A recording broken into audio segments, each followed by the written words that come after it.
If we look at our rapidly changing world, we see that today's and tomorrow's children face unprecedented challenges, personal and ethical challenges, environmental and economic challenges, social and technological challenges. I wrote Tomorrow's Children, a blueprint for partnership education in the 21st century because of my passionate commitment to help develop the kind of education that will enable young people to meet these challenges. If you look at the picture that we get about schools from the popular culture, from television, where young people, students, are moved on a conveyor belt from class to class, from grade to grade, really like a factory, a place where education is something that is done to students rather than with students. We all know that for real learning, young people need to be actively engaged. Many dedicated educators have worked to move us to a more forward-looking education. But their work is still primarily found as add-ons. And add-ons, well, they tend to fall off. Add-ons can also be pushed out. So what we urgently need today is a new integrative framework for education. Partnership education provides this framework. It adds innovative new elements, but it goes much further.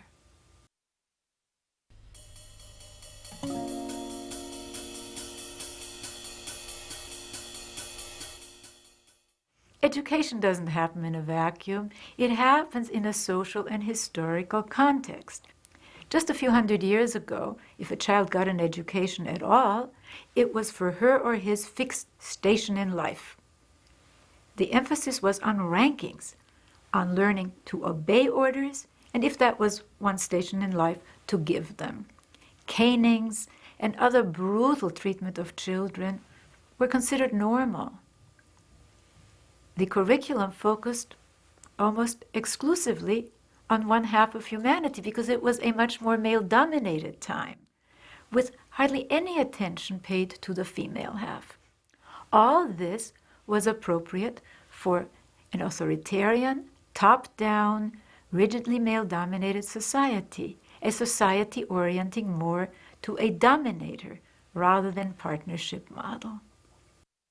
This distinction between the partnership and dominator models comes out of my research over 3 decades, multidisciplinary research looking at a large span of our cultural evolution that is reported in part in my book, The Chalice and the Blade. This research addresses fundamental questions that many of us have asked, questions that in my life came out of my experiences as a little girl in Nazi Austria. Questions such as, do we have to hunt and persecute each other? When we humans have such an enormous capacity for caring, for creativity, what is it that has tilted us back? Don't we have any alternatives to this way that is so often presented to us as just the way things are? Out of this research, the answer came, yes, we do have alternatives, but we cannot see these alternatives unless we look at human history through a wider lens. What we begin to see is that societies, whether they're ancient or modern, Eastern or Western, that orient more to the dominator model, we see that the primary principle for organizing relations is ranking. Man over woman, man over man, race over race, nation over nation, man over nature. But as you move more towards the partnership model, you begin to see a different governing principle, linking. There are still hierarchies, there are still very clear lines of responsibility and leadership. But leadership is not based on the power to dominate, to control through fear, through force. It is not disempowering, but empowering.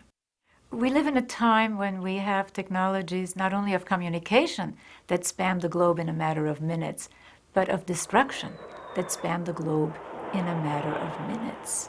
The mix of high technology and the dominator model is potentially disastrous. Fortunately, there has been movement toward the partnership model. If there hadn't been, we wouldn't be talking about democracy, about human rights, about an education where each child can realize her or his individual potential. But unfortunately, there are still many elements in our education that we have inherited from these earlier times, times when ideas such as democracy, human rights, individual potential were simply unknown. This is why we so urgently need a complete reassessment and, yes, reconfiguration of education today.